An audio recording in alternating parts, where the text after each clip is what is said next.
Being here. We're going to open tonight. Mr. McKinney is going to lead us in our pledge, and then Ms. Carpenter will lead us in a prayer. And I'm right in front of the flag. I pledge allegiance to the flag of the United States of America and to the republic for which it stands, one nation, under God, indivisible, with liberty and justice for all. Let us pray. Our Heavenly Father, we thank you for this day. We thank you for the beautiful weather that we're having, the needed rain that we've had. We come tonight thanking you for many things, thanking you for the health of the majority of our students and staff and our community. We also come and pray for our surrounding communities who seem to be in worse shape than ours related to the COVID. And we pray for all those who are sick and all those who are dealing with difficulties as a result of this pandemic. We pray for our nation and that we all have some sense of selflessness and humility when it comes to dealing with the things that are ahead of us.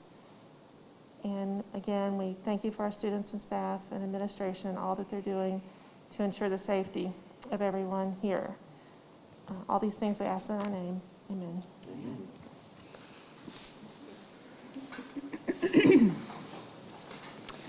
So I'm going to go ahead and call our meeting to order. So tonight is our regularly scheduled October 12th monthly board meeting.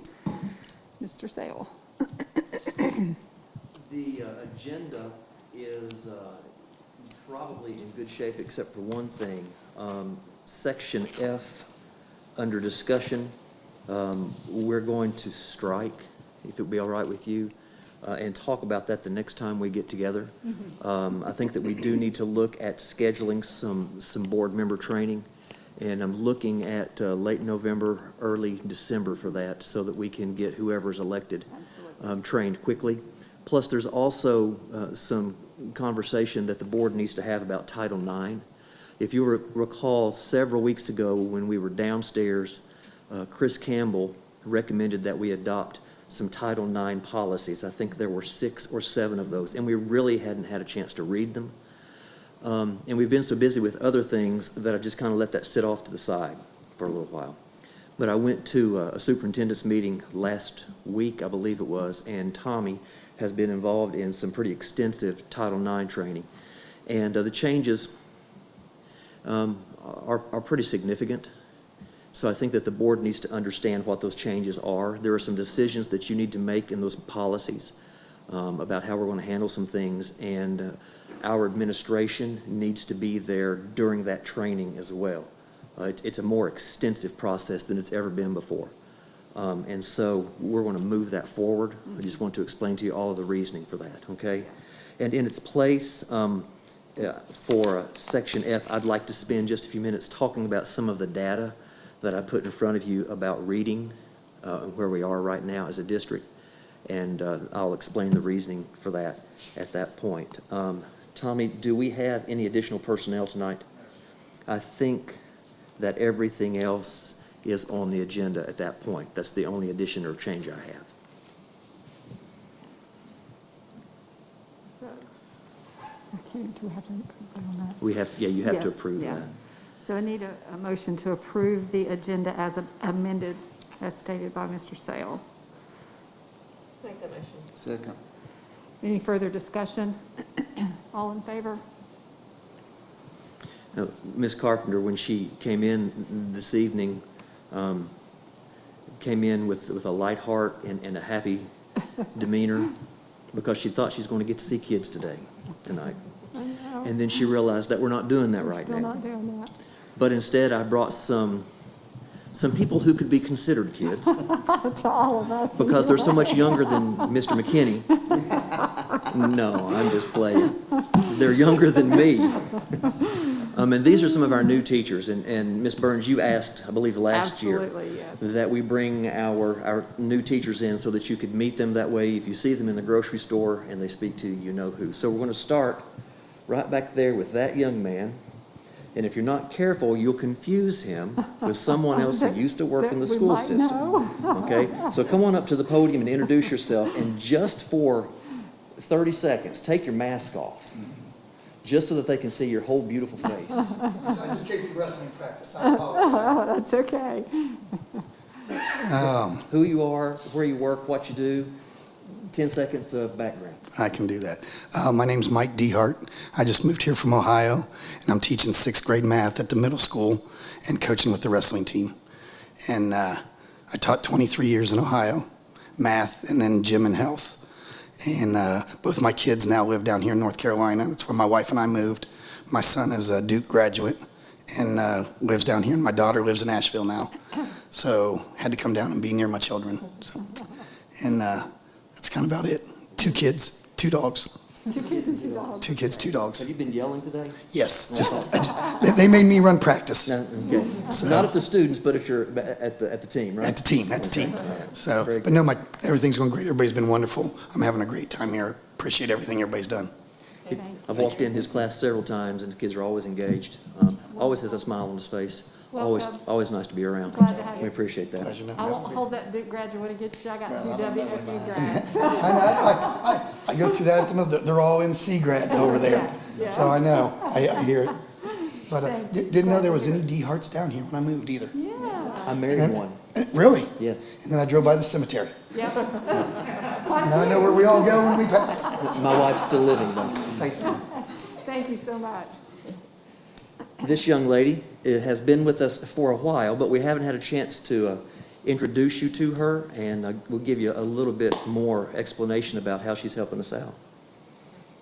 Yeah, my name is Gray Lakey. I was at the media assistant for the middle school for the past 2 years, and this year I'm teaching 6th grade language arts. My background is primarily in journalism, so I've spent most of my career working for a community newspaper over in Roxborough, North Carolina. But I'm really excited about this new opportunity, really, loving teaching English and really enjoying the kids, getting to interact with them in this way. And my husband, Sean, teaches over at East, and we live with our 11-month-old over in Stokoa. Whenever Cindy Arch told us that she was ill and was going to need to take some time off, we were able just to go down the hall and recruit Gray. She's doing a fine job in the classroom, is actually helping handle a good part of the facilitation for our remote students also in the 6th grade. So we're really thankful to have somebody on staff that we can just go say, will you? And she says yes. So thank you. Thank Gray. you. Thank you so much. Young lady. Okay.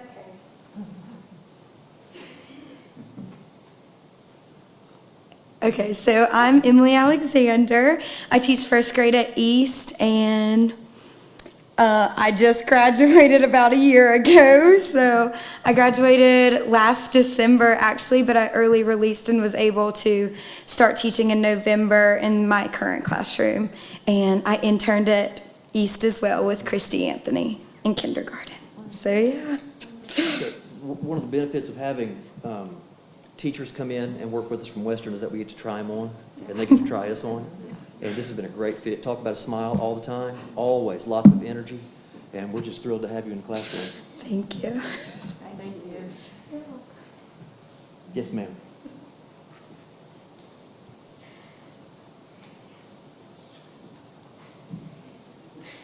Hi, I'm Lydia Faust. I am a recent graduate of Western Carolina University with a degree in inclusive education. So I'm licensed for K-6 General Ed or K-12 Special Ed. I am teaching 1st grade at East Elementary. Wow. And I don't know Lydia very well, but I know her name. And from what I understand, Lydia's doing a great job in the classroom, and we're thrilled to have you as well. Mr. Claps, I was Thank you. confirming that behind Yes. you. Thank you. Thank you. And then we have one more who is with us tonight, and it's that old fella in the back room. I just graduated. So did I. Hi, my name is Sean McCarthy. Graduated many, many moons ago from the Citadel.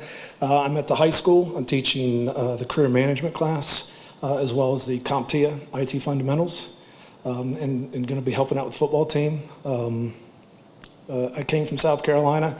I taught there for 15 years, and then I have a background in just manufacturing. That's where the CTE comes in.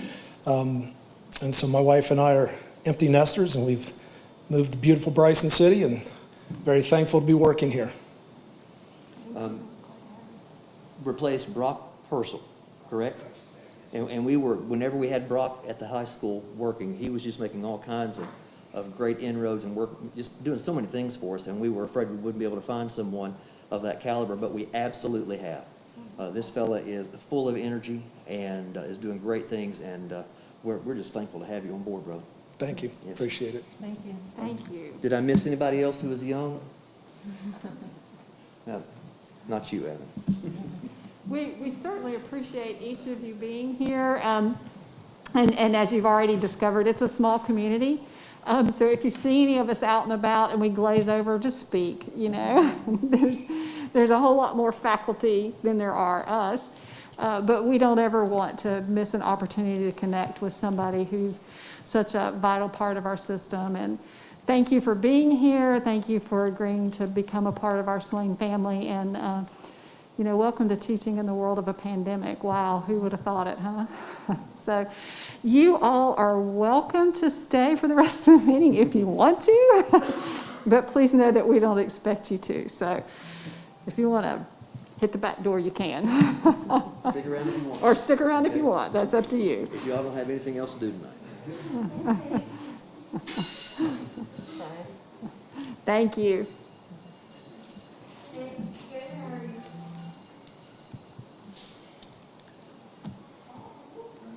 So we want to bring Allison back this evening to give us an update on where we are with our numbers, although I'm pretty sure we've all been pretty much in tune with that. Allison, come and bring us up.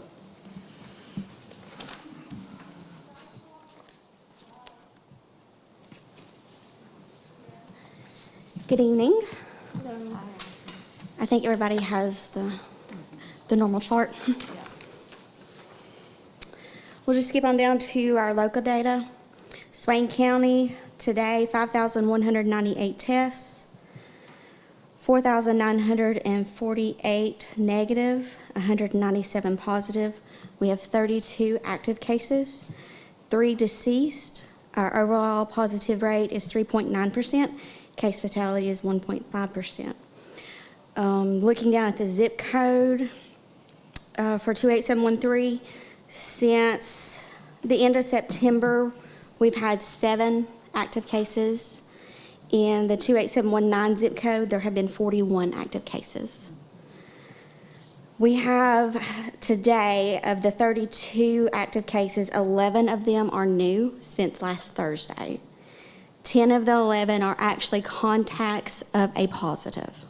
So we've been able to track down where they contracted the virus. There's one that we've not been able to link yet.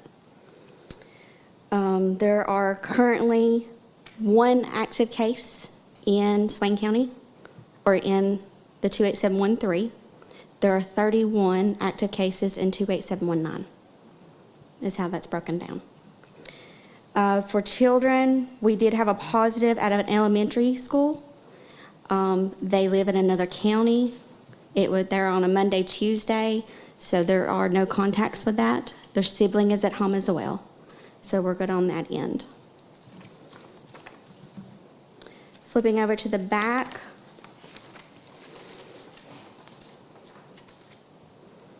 You can see the cases by age. They haven't really changed too much over the past couple of weeks. Our greatest, of course, is in ages 25 to 49. We currently have 80 of those in that age bracket. 44 in ages 50 to 64, 18 from 65 to 74, and 7 75 and older. Looking at the cases across Western North Carolina, I spoke with the health directors last week. Their numbers are going up just like ours. They are relating it or tracing it back to household contacts, eating dinner with family, churches, and work. With that, of course, our greatest cases have gone up in Cherokee. I spoke with Vicki Bradley today. They've got 90 active cases as of today. And most of theirs can be related back, again, to family gatherings, social gatherings, and church.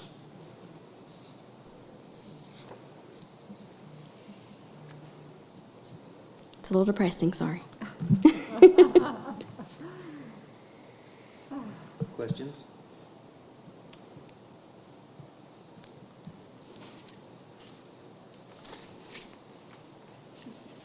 Yeah, I don't, when you look at the data, it is still encouraging to me that our overall positive rate is still much lower than surrounding counties when you look at it. But I think we all just have to be keenly aware that that can change very quickly if we are not all diligent. And, I feel like when I say this, I can speak for everyone. We're all fatigued. We're sick of this. We're tired of this. We want it to go away. I want to use this mask as a slingshot and sling it across the room and never have to wear a mask outside of my professional duties when I'm seeing a dental patient. But unfortunately, we just don't have that luxury right now. We do not have that luxury. And the only way that we're going to continue to keep our numbers relatively low in Swain County is if every person in Swain County does their part.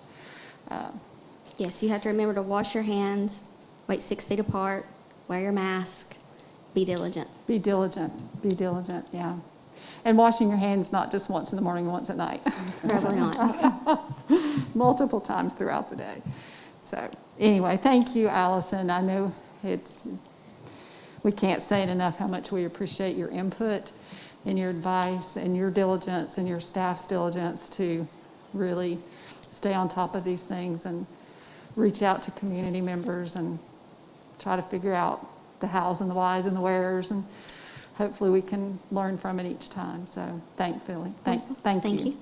Are you still comfortable with the elementary school starting Yes, I the am. 19th going forward as we planned? I am. We've not had any positives in the school system as of late. The ones that have been identified got the virus from somewhere else. We've not had any contacts. The school's doing a tremendous job staying 6 feet apart and wearing the mask. So as long as they continue that, it looks really good. That could change tomorrow or next week. Anything could happen, just like with Graham County, with EBCI, anything can happen like that. So as of right now, it still looks good, in my opinion. Thank you. Thank you. Allison and I spoke about that this morning.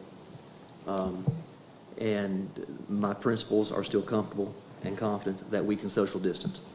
And the piece that Allison and I left the conversation with this morning is that 6 foot distance is the most critical piece of anything that we're doing.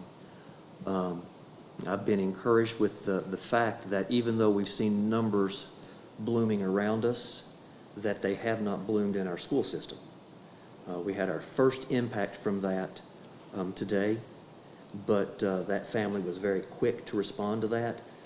Their children have not been in the buildings, and they have them in quarantine, so we're in a good place there. I'm comfortable still. Let's not use that word. I am confident that we can attain this, but again, things can change on a dime. And when Allison and I get to a point where we just don't feel it's the best thing to do anymore at all, that the risk overrides the benefit, then I'll be on the phone to you and we'll be changing somehow. Okay? I think that we're going to be okay for now. We've got the buses covered. Good. Correct? The rooms are going to be prepared tomorrow and Thursday. The teachers are ready. We've hired 2 additional substitutes so that we can spread a little bit more. I think that we're in a good place. I know that you're concerned, and trust me, you're no more concerned than I am. But I think that we can do this. Thoughts or questions? No, I'm very pleased with it. I appreciate it, what Allison's done to help us. We're all concerned about, every forecast you see is, as it gets colder, this thing's going to increase. And I'd like to encourage the community, please do not violate these rules that are set down by mask and social distancing. because everything holds on that. I'm still concerned about, that's not the most important thing in the world, but these kids did our ball season when it starts. If it blows up about then, that's going to really disappoint them. But we just need to continue what we're doing. And I've seen some positive things going on with it. Do you have any more about the flu shots distribution that we were? October the 21st? The 21st, we'll do it at the middle school from 3 to 6. We've partnered with Smoky Mountain Pediatrics, Jill. She's going to be supplying the pediatric dose. We'll be bringing the adult vaccine. It'll be no cost to families.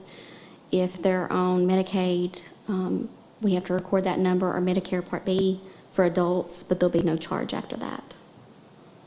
But that'll be on the 21st. Now, saying that, just so the community knows, we have not got all our doses in. So we have a limited supply right now. We do expect the doses to come in, but it'll be probably the 1st of November. So we'll give out what we got and then go from there. I really, really appreciate Allison picking up that ball and running with it. And I'm excited about the fact that we can offer that to kids and to families.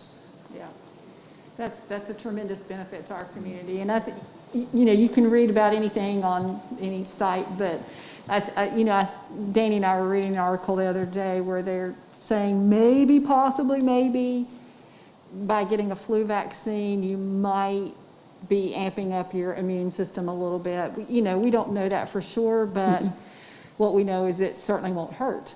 I mean, it will protect you against the flu and maybe other things, who knows. But we would just encourage our families to take advantage of that clinic on the 21st. And it's going to be where again? The middle school. At the middle school. So we're going to do a drive-through approach? Drive-through approach, yes. What day is that? Wednesday. Okay. It's Friday, right? Wednesday. Wednesday. Nope, Wednesday. Oh, it's Wednesday. It's Wednesday. We'll be there on Wednesday. So will there be permission slips to go home with the children to get? We're working on the form, so they'll already have it. It'll be filled out when they get there. If not, we'll have them on hand. Thank you so much. That's great. Yeah. And just to mention, MedAssist is this Saturday at West Elementary from 9 to 2. You can still pre-register. The link's on our Facebook page. Pre-registering does not mean you'll get everything on that list, but you'll get probably 8 to 10 items at least. And then you can come that morning and pick it up. If you do not pre-register, you can still come, and you'll just get a pre-made bag of medicine at that point. But Vicki's been great to work with and about letting us come in, because this year we have to pre-fill all of the bags on Friday afternoon. So we have to pre-fill approximately 1,000 bags. So What day when is that? that is Saturday. This Saturday. We're going Friday afternoon to the school. Okay. So sign up. And again, another invaluable program that's being offered through our health department for families. I mean, this is a huge cost saver. It is. To be able It's to go approximately get about $80 to $100 per person. worth of medicines. So that's awesome. Yeah, it's great. Any other questions? Okay. Thank you, Alice. Thank you. Very much. Thank you. I gave this document to you. We have noticed in some of the other districts in North Carolina, Henderson, I believe Wilkes County, there are some others, on their website, they are placing a COVID, I don't want to use the word scoreboard because that gives it the wrong idea, but it's dashboard, yes. And so we're going to start doing that as well. Good. Now, this is just about all the information that we can give to the public. Right. We've had some people who have been concerned with that we're not releasing more information about ages and locations. We can't do that because we have to protect the privacy of the people that are involved if we have presumptive positives or even positives in the school. So Toby will be taking care of this. We'll probably update it a couple of times a week instead of every day. Henderson County is updating theirs every day, but they have numbers that change more rapidly than we do because of their size. But I just wanted you to know that you'll be seeing that, and I want our community to know that this is our attempt to be absolutely as transparent as we possibly can with them and with you. So just be looking for that, okay? I appreciate you doing that, Toby. Thank you. Any other thoughts or concerns, questions about where we are with COVID right now? Toby has also taken care of getting us some names from the community and from other folks to name the multipurpose building. And the reason that we're pushing that right now is we have some donors who are interested in seeing signs go up. And so if we're going to put up signs, we might as well do them all at the same time. So Toby, would you come and speak to this for just a minute, please, sir?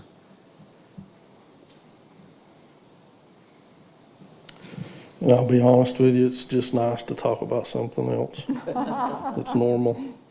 The multi-purpose building is what we've called it since we began construction on it, but we felt we probably needed a little bit more marketable, a little bit more uniform name. And so out of the submissions that we got, our recommendation to you tonight is the Maroon Strong Performance Center. And you can see there, I think on the sheet that Mr. Sale has given you, the other 3 submissions. We did have several other submissions that weren't shareable, so we'll just keep those to ourselves. They were in jest. It wasn't bad. It was just being funny. So, but we didn't put those on the paper for serious reasons. You know, because once it goes in writing, it is a part of the record. I know. I'll be happy to share those with you when we're done. No, you won't. That was Maroon Strong Performance Center, yes. Maroon Instead of Strong training. Performance Center. The one that's like it. highlighted up there. Yeah, it's the top one there. Oh, yeah. It sounds good, and I think also, Mr. McKinney, that it expresses the idea that, yes, it is for athletic performance, but there are other opportunities that can take place in there as well. That was one of the big things that came out of the early donations that we got, is that the donors were very adamant that the building itself be used for school and athletics and be used for boys and girls. And so we feel like that name sort of encompasses a lot of those factors for that by staying generic, but still calling the fact that we're Maroon Strong. So with that recommendation from us, you can choose any of those. I would ask that you not make one up on the spot, because that generally can create a problem. I'm not that creative. No, Blankenship's bungalow probably doesn't work. So would you like to make a recommendation and vote on that tonight? If you're comfortable with that, yeah. I'll make that motion for the Maroon Strong Performance Center. Do I Do have a, we do the action items to do that? Oh, yeah. probably a good idea. Yeah. So we'll just hold That'd be on. fine. Hold Thank on. you, Yeah, we're Lambert. getting ahead of All ourselves. right. Thank you, Lambert. I'm sorry, I apologize. It's okay. So we'll bring that up in a few minutes. Neil is here to bring us up to date on athletics, because there are still things that are moving around, and there are some things that are not moving that are concerning right now. I think that he'll tell you about those. We're still continuing our workouts, and they're going real good. We still have to send them a message about staying on our kids, because as we stay in this longer, they get more comfortable. And so do we as adults too. So we still have to stay on them with that too. But they're going well. We had the one issue with the club soccer, but we're going to have issues. I mean, and it was handled well. We shut them down for a week, and those kids were out for 14 days, and they're now back and glad to be back. And so that was handled just basically about how athletics will be handled unless they change something. Our big concern right now is we start November 4th with our first practice, and they've upped the numbers 25 in the gym and to the 100 outside on there. But what they didn't do, if you look at everything with Phase 3, it does nothing for the school system. When you talk about how many people can come watch, that's all big arenas, or our gym's not considered a big arena. So right now, if you read that, it still says 25. Now, the problem we're having at the High School Athletic Association we had a meeting last week with the state health department with some of their people, and we basically talked to Q about some questions we wanted answered. And one of them was where do you see us being 2 weeks in November when we start playing? And They told us they could not tell us where we were going to be, that it changes October 28th, and they could give us no direction on how to prepare. That's our biggest problem right now. We don't know how to prepare. I have been in contact with other states. They did a Zoom talk where we talked to different ADs across the state, and it was very helpful in the fact of some of them were with 0 fans, some of them were with 15%, some of them were with 25%. And they shared with us how they did tickets, how they did things like that. So that was very good, and about how they handled cleaning the place in between matches. But with them not giving us any direction, it's hard for us to prepare. And we don't know what's going to happen on the 28th, and we won't know until that comes out. So if he doesn't change anything, our next question was to that group was, does that 25 include our players, or does that include 25 extra fans? And we got 2 different answers. Great. So we still don't know. So we're sitting back waiting on that. We're going to go at it like we're going to get to start November 4th, and then we'll go from there. But, you know, and we'll just see what happens from there. So we're preparing like we're going to. We've got some stuff prepared as far as selling tickets. We're looking into selling tickets on the internet on your phone, if we're able to sell tickets where we don't have as much cash changing hands, and figuring out what we can do in the concession stand about the cash changing hands there too. So we're in the process of getting ready. Every school we talked to, some of them went no cash changing hands, but the issue here is also how do you reach everybody who wants to get a ticket if they don't have access to a phone or those things, because we're not like everywhere else. So, you know, there's some things that we're going to have to look into. But we're excited. We hope we get to start playing. It's been tough for our kids when they start seeing people around us playing. And people getting to do things. That's been very hard on them. And so they're excited about the opportunity. Any questions? Will you remind me again what is potentially starting in November? Volleyball and cross country. Cross country. Yes, volleyball and cross country. And so if we stay at 25, there's no way to do that with 2 teams in there. No. I mean, because we'd have to say 10 players this team, 10 players, then maybe 1 coach, and you got to have officials. And so and then you're going to tell a kid that they can't come to the gym and they're part of that team. You can't do that either. So we're hoping for an increase inside, and we'll just have to wait and see. Mark, is there any funding at all? Well, we don't know what's coming out of DC. If the worst case scenario is we go through and we get to play, but we can't have people. And of course, the issue there, other than parents want to see it, is there's no revenue, period. I know you've given some thought to that probably. Oh, we've got bills still we haven't paid. Right. I mean, we've got a helmet bill, and I've got the paint bill, Right. and the huddle bill, and we haven't paid any of those just because we've had no revenue. Luckily, they've not really pushed us to pay them yet. But, you know, I don't know how long we'll be able to hold off on that, but right now we haven't even paid those from our reconditioned helmets for this year. Usually they give us to about September. After I have 2 home games, I pay those bills. Basically the way it usually works. And then, but right now we don't have it. And luckily they've worked with us. So it is a scary thought. You know, we are looking at some fundraisers to try to help, but it's going to be a tight year. We're not ordering anything right now except what we need. So, Well, Jerry, I'm committed to seeing that our athletic program continues through this somehow. I don't know that we could use federal funding for that, because that's where most of our COVID support has come. I don't know what the federal government's going to do with any additional relief right now. I've heard that there are some riders that have been attached to the bill to keep the government in action. I don't remember what that bill is called right now. That's passed through the House and the Senate and is waiting on the president to sign. But as far as any additional CARES Act relief of any sort, that's stalled from what I can understand.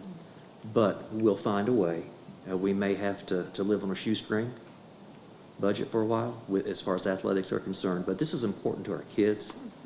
It's important to our community, and I think it's something that we need as a community and as a school system to lift our spirits. We need something to make us smile, and that helps, well, if they win, that helps us. So don't lose. Yeah, no pressure. Are the kids that are learning remotely able to participate in athletics? Okay. Yes, they are. That's up to each county. We left it till they could. Some counties did not, but that was up to each county, and we did. Yeah, we made sure that happened from day one. Yeah. That's good. And you may have covered this in meetings past, and I just don't Yes. remember, but if there is a start and we have folks coming into a facility, does the state board, the Athletic Association, DHHS, do we have guidance on temperature screening and? That's what we're waiting on, for them to give us that guidance. And really, and what I've learned in this is basically we're probably going to have to come up with our own guidance. They like to give suggestions, and then we adopt what we want. Right. And so, and that's something we'll have to look at. But I've got plenty of thermometers. We got them for all our coaches. They've got them, and so we can do that. Yeah. So, Speaking for just me personally. Yes. I think it would be very important that the athletes and the coaches are all screened coming in. they're screened anyway. Yeah. They're screened The at school. spectators as well. They're screened at school when they're there that morning. So if those kids come to workouts, they've already been screened, they're fine. If they weren't at school that day, they come to a SEPN area, and they have to have a thermometer. But and I'm then the thinking question. the visiting team. Yes, coming well, in the as visiting well. team, and we'll talk within our conference, 'cause most of our games are going to be conference games, and we'll require them to screen Yeah. from there. And And so before they get on the provide an bus. attestation or something. Because I don't want them Yeah. coming if No, they get here with a high no, temperature, then we're no, stuck here. So no, we'd rather them screen there. Yeah, they need to be screened before they come. And so we'll go Yeah. from there. Yeah. And I think, Melly, another piece for us to consider also is the separation of communities. And it's not that we don't want to be around our neighbors, but at this point, it might be better for us to keep a distance and have all of a team on one side and all on another side. Oh, absolutely. And things like that. But the High School Athletic Association has been so on top of everything. And I've really been impressed with them. I just can't believe that you all aren't going to come with additional guidance. So that's our goal, and just hope we get it in time to get it together before then. Yep. So that's going to be the key, if we just get it soon enough. So, Before you step away, Neil, our condolences to you and your family. thank you. Appreciate it. You've Thank been you through a very lot, much. and Appreciate it. The county's been good. The heart's been with you. Thank you. Toby wants to add something.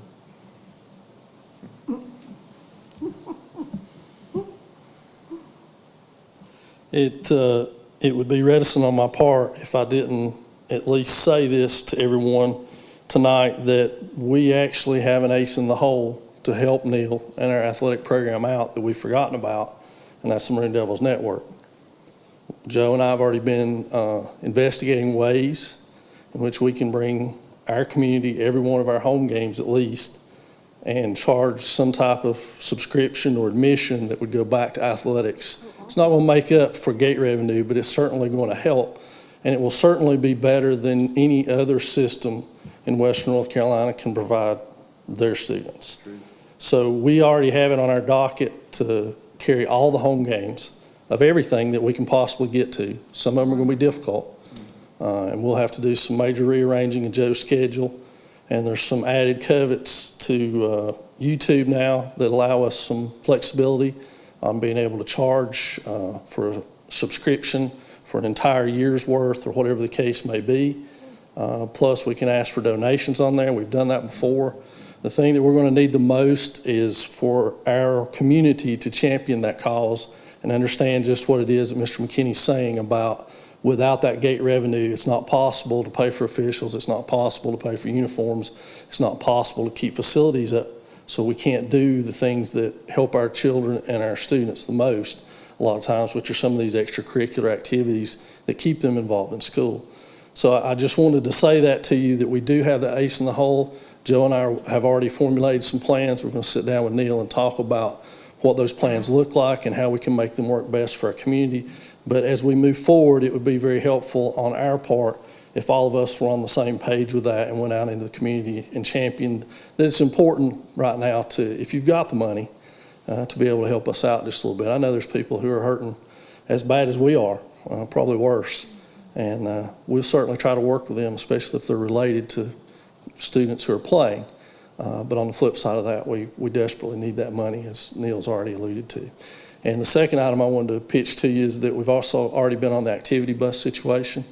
There's a limited supply of those, and if we stick on plan, if we're still on option B at the high school and the middle school for our athletics, that means, and what you guys have decided in the past was clear, that we still social distance. So that means one person per seat, which means we can get about 18 to 22 athletes on a bus, and that's all.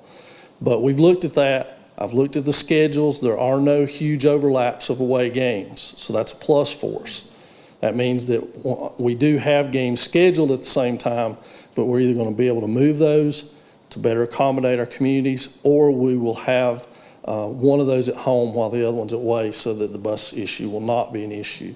So we've already looked at that. We're already working on it at the garage, and I feel confident that we can pull this off. It will be a major undertaking, but I feel confident that provided we do not have any breakdowns of our activity buses, we'll be fine. And I thought that was an important piece for y'all to know going in, that as we said all along from the start of this, buses are critical to us being able to do the things that we want to do with our students, and that's very true also with athletics. And so it looks good right now from that perspective. Check back with me in the spring if we're still doing this when weather starts kicking in. And I may not feel the same way about it, but we've got a plan involved for that too. So both of those items, I just felt like it was important for you guys to know where we were with those. Be happy to answer any questions that you have about either one of those issues or anything else for that matter that I can. Is it possible to charter buses if we had to? It is, absolutely. We have a good standing relationship with Cherokee Boys Club and their folks. And as a matter of fact, they like working with us because we're one of the few around that get them information way before so they can make plans instead of the day of, which is what a lot of schools do in reactionary. So yeah, that's always in our back pocket to be able to contact them. And it'll probably be a necessary on football nights just for the amount of sheer amount we have traveling in that brigade going places. If you've ever seen that caravan, it's pretty big. So it may have to happen because you can get more people on those, and that will help tremendously being able to get us to where we need to go. Toby and I had a conversation about that 3 or 4 weeks ago. Yeah. And when he started looking at all of these dates that he was talking about, that was one of the primary reasons to see when we might need additional transportation so that we can go ahead and get that on their schedule if we need it. And again, I'm going to make an assumption here. Because we don't know what numbers may be allowed. If we're talking about an away football game, of course, that's not till the spring, so things could change a lot. We're talking about transporting, obviously, the football team, the coaches, and cheerleaders. Do we know yet? And and what about the band? Yeah. They have social distance, the cheerleaders, the band. I think it's going to depend on how many fans they allow. Mm-hmm. So I think that's going to be on that part with them. Yeah. Yeah, that's high school athletics. There's somebody's going to have to give us a clarification on who is a fan and who is not. Yeah. So. Yeah. Okay. Perfect. Well, we'll all stay tuned. Thank you. I got one quick question for Neil. You can stay right there. Is there any kind of a fundraiser going on for this young man that just lost his father? We're not. We're in the process of talking with our teachers and stuff. I got a lot of people interested. His grandparents are here right now, but eventually they're going to move to Arizona. Stepmom's probably going to move back, so he's probably he's staying here. He said he's 18, and so he's going to stay here. But I've got several people who have talked to me about helping, and he wants to finish here, graduate here, play here, and then go from there. But it's been a tough time for him. I mean, he lost his mom when he was younger, and now his dad. So, but around this community, he'll make it. Yes. And we got plenty of people here who'll step up and help us, and our teachers have already contacted me, so he'll make it, and we're going to get him there. Well, just let us know. Yeah. Okay. Anything else? We need to have another meeting this week, not this week, no, not this week, please. This month. We have several things that we need to look at. Stephanie is working diligently on the budget. She's hopefully going to be able to have some initial pieces for that, for you to look at on that. We have a beginning teacher district support plan that has to be approved, and we'll need for you to take care of that on that night as well. And then you have my evaluation to take care of, and I thought that that would be enough to take care of that evening. Also knowing that in November, we bring you our NC STAR plans from the schools, and that can be rather lengthy sometimes. I mean, we'll limit them to 10 or 15 minutes, but that's still going to take some time. So I would recommend that we meet October 26th, unless that is not doable for you all. I'm putting it on my calendar right now, but, and again, at 6 o'clock. Yes, please. Here, meet here? I think that that would be fine, Yeah. if that's okay with you. Yeah, works for me. Okay? Got that on the calendar. Okay, perfect. The only other thing that I have on the agenda, that we have on the agenda for this evening, has to do with this data, these charts that I've given you. And the reason that I want to share these with you, I want you to look at them. Melly and I and Kevin King and a couple of commissioners and Stephen Treadway met last week to talk about some additional funding that may be available. And that additional funding would be to support some needs that we have in the elementary schools. And also, I think that we're able to get some support to go to the middle school and the high school as far as remote education is concerned right now. But one of the reasons that I believe that we need some help at the elementary is in reading.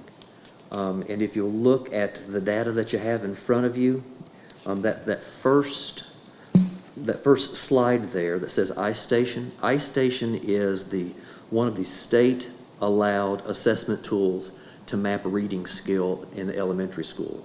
There are only 4 of them. We chose iStation this year because they began to use it last year, and it kept our teachers from having to learn a new product. If you'll notice to the left of the black line, there is significantly more representation than on the right side. On the right side is reading proficiency, on the left is not. Now, one of the things that we have to remember is this is beginning of the year data. So this will improve, okay? But you can see that there's a need to bring our students to a point where they are showing a higher level of proficiency. Now, the data to your right on that, the exact path, do you remember when we voted on Edmentum? Mm-hmm. Okay, there are 2 pieces that come with Edmentum. One is the academic piece, but there's also a supportive piece that's called Exact Path. And Exact Path also has a diagnostic in it. This is data that came over the past 2 or 3 weeks and includes C students, because they were able to take this at home as well, okay? And what is encouraging to me is that if you look at the 4th grade, you see that there's a lot of blue and kind of red, but that diminishes as you go across the page and you climb the grades. What that means is our students are becoming more proficient the more time that they spend with us. Okay, and this again is beginning of the year data. Now there is an anomaly there in the 8th grade with that big red rectangle, okay, that we need to look at and see what we can do. But that tells me that there's growth, okay? At the bottom of the page, the iStation comparison, that is East Elementary compared to West Elementary. And you see the lines in the center?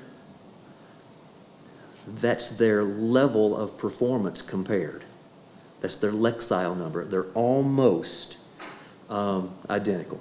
So that tells me that we're doing good things at both schools and the students are responding to it. So they're to be commended for that, okay? If you look to the right of that, a Lexile is a reading measurement that is used to determine reading ability and also text difficulty, okay? And if you'll notice, the gray line gets closer and closer to the top of those as it travels across. Again, that shows me that we're making good, solid growth. But what would happen if we could have additional support at the elementary schools so they didn't have to grow from as far behind. And that's how come I've asked our commissioners to support us with additional reading assistants that we will train to be reading specialists. And so far, the commissioners that I've spoken with, I haven't spoken with each of them, but they've been very supportive of that, and so has Kevin King.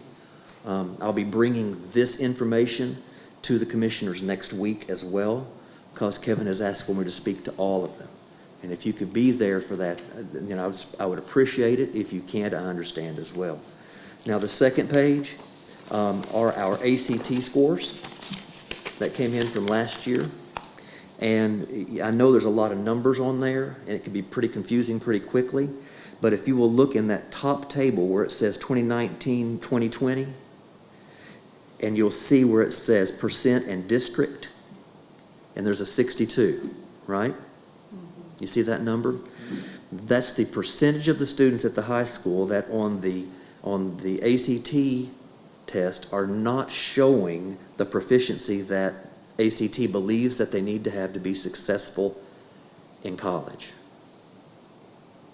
And if you go across and look at that same category in the proficient area, there's a 26. You see that? And then if you look all the way across at above proficient, it's a 12. Now, what that means is when our students come to the high school, they're still struggling to hit the proficiency level that is required for them to be successful if they were to go into college or a junior college. Which is another reason that we need to support our students when they're early in their education.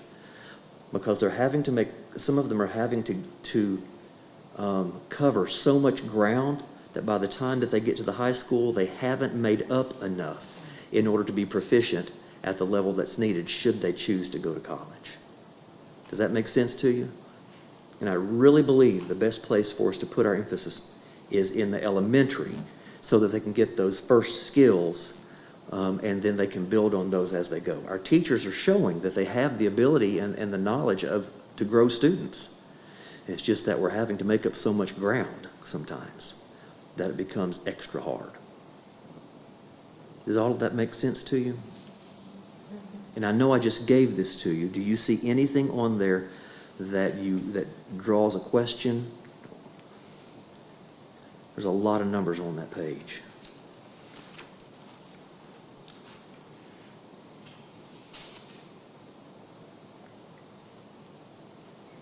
If I was going to draw your attention to anything, it would be anything else, it would be at the bottom of the page.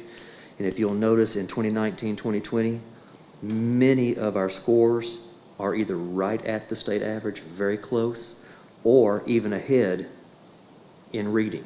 Did you see that? We're ahead of the state average in reading. And yet, 62% of our students are not achieving the proficiency that ACT thinks that we should have. If we were to raise that, what would that do to that reading number at the bottom of the page? You know? And it's not that I'm competitive about that because we're talking about people, but that's encouraging to me. I believe we can do this. Our teachers can do this, and we owe it to them to try. I looked at our numbers from 2015, and the number of students tested have consistently, fairly well, except for 1 year that bounced around, it has dropped. Is our numbers overall, graduating numbers dropped too?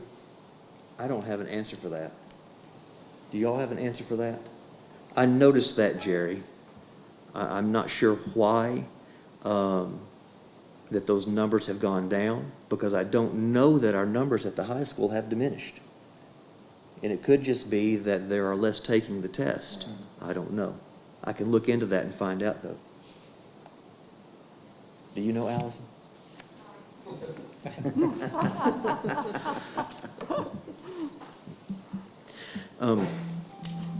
Do you hear my phone and my computer blowing up?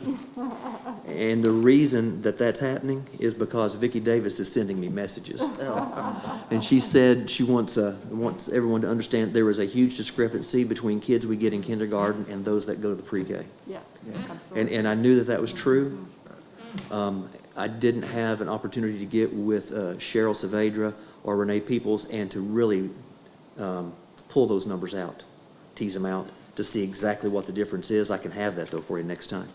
So Vicki adds, we do have some serious catch-up for that group of kids that don't come from our pre-K. That's why universal pre-K is critical. And I think I've told you this before. Now I've gone to preaching, and I'm sorry. I need to stop. Aaron Green, who is superintendent in Polk County, says that the single most important thing that they do in their county is universal pre-K. They've been doing it for the past 20 years, and he says that has made all of the difference, and they have the top number 1 or number 2 or number 3 test scores in the state every single year right now. What percent do we get right now of pre-K in the county? What are we looking at, Brandon? 60? 75, 60%? I'd say 50 would be about. 50? 50 would be about right. 160 a year that go through down there, correct? Mm-hmm. Is that right? Yeah. 166? And there usually about 100.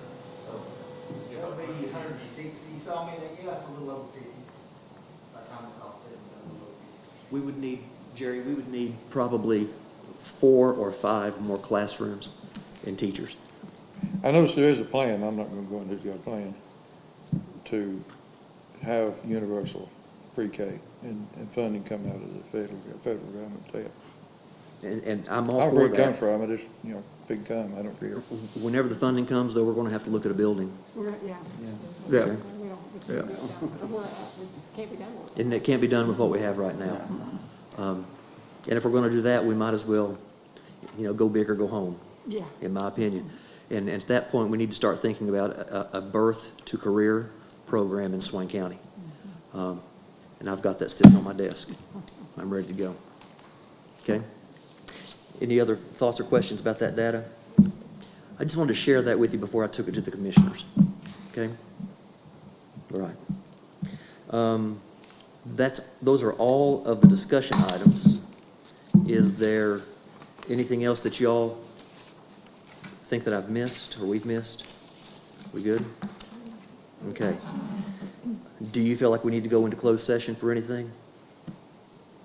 I'm not aware of any issues. Okay. Then on our action items, I recommend that the Swain County Board of Education approve the minutes of the September 14th, 2020 open session meeting and the September 28th, 2020 special called meeting. And you have those minutes in your pack. Do you have a motion? I make a motion to approve the minutes from September 14th and 28th as printed. And Mr. McKinney will second. Any further questions? All in favor, raise your hand. And that was unanimous. As far as personnel is concerned, I recommend the Swain County Board of Education accept the resignation of Ashley Claxton as an EC teacher at Swain East Elementary effective October 16th, 2020. Ashley called me. She loves her job. She loves the county. She loves the people that she works with. She just needs to make a little bit of a life redirection right now. We may see her back someday. Okay. Do I have a motion? I'll make that motion. Second. Any further questions or discussion? All in favor, raise your hand. And that was unanimous. The only other thing, and it's not listed on here, is that you need to approve the multipurpose building name, which we started and then stopped. I'll make that motion again. Second. It be called the Maroon Strong Performance Center. And Mr. Wilson seconded. So any further questions or discussions? All in favor, raise your hand. And that was unanimous. I really like that name for another reason also. There have been several administrations that have been working on getting that building complete. And Sam Patilla was the one who kind of got us moving forward on Maroon Strong.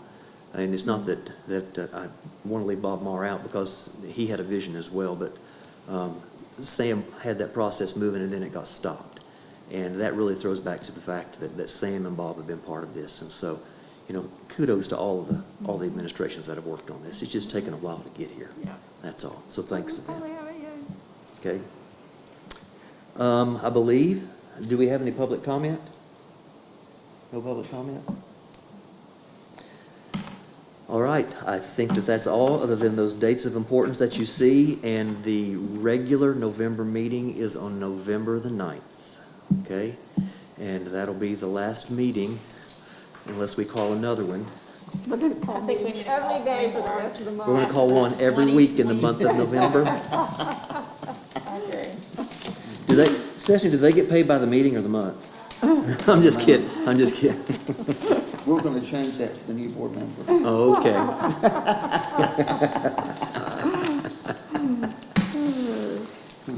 We're gonna do the evaluations We'll do that next month. on the 26th, October 26th. 26th. Good. We'll do the superintendent evaluation then. There was That'll give me more time to absorb all that stuff. Yeah. I know there was a lot in there. You gonna get that published? Maybe, let's see. You need to write a book. I tried to be succinct. It was good, it was good. I think that's all, Ms. Burns. Have a motion to adjourn? So moved. Second. Second? Second. All in favor? And that was unanimous. Thank you. Thank you so much. Thank you all.